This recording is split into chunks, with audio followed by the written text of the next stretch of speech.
irú kí lèyí? Ọmọkùnrin kan bọ́ra sí hòhò níwájú Sẹkiteriati APC lọ́ṣun ló bá ń wẹ̀ níbẹ̀. Ọkùnrin kan tí ẹnikẹ́ni kò mọ ibi tó ti wá ló déédé bọ́ ara rẹ̀ sí hòhò ìbíǹbí ọmọlúàbí níwájú Sẹkiteriati ẹgbẹ́ All Progressives Congress APC tó wà lágbègbè Ògo-Olúwa nílùú Òṣogbo tó sì ń wẹ̀ pẹ̀lú kàìnkàìn àti ọṣẹ níbẹ̀.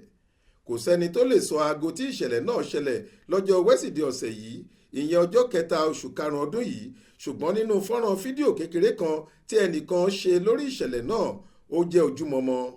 Nínú fídíò náà, kẹ̀tíkẹ̀tí làwọn èèyàn ń kọjá lágbègbè náà, bẹ́ẹ̀ ni àwọn onímọ́tò àti àwọn ọlọ́kadà ń lọ tí oníkálùkù sì ń sọ pé níbo la tún já sí yìí. Nígbà táwọn oníròyìn dé Sẹkiteriati ẹgbẹ́ APC láti béèrè ohun tó ṣẹlẹ̀ gan àti ohun tó lè jẹ́ àtúbọ̀tán rẹ̀, kò sẹ́nì kankan tó ṣetán láti bá àwọn oníròyìn sọ̀rọ̀ nítorí ìbẹ̀rù bojo.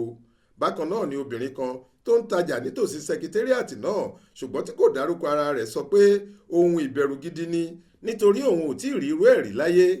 Nígbà tó ń sọ̀rọ̀ lórí ẹ̀, agbẹnusọ fún ẹgbẹ́ APC lọ́ṣun Kọ́lá Ọlábísí ṣàlàyé pé ìṣẹ̀lẹ̀ náà kì í ṣojú lásán. Ó ní ohunkóhun tó wù kó fa ìgbésẹ̀ aláìlójútì tí ọkùnrin náà gbé kò ní lágbára kankan lórí ẹgbẹ́ òṣèlú àwọn, nítorí Ọlọ́run kì í ṣọba alábòsí, kò sóhun ìjà tí ẹnikẹ́ni ṣe sí ẹgbẹ́ òṣèlú wa tí yóò ṣe nǹkan kan, gẹ́gẹ́ bó ṣe wí. Florence Babasola ló ṣàkójọ ìròyìn yìí fún iléeṣẹ́ tẹlifíṣàn Aláròye online. Faith Adébọlá ló kà á sétí ìgbọ́ yín.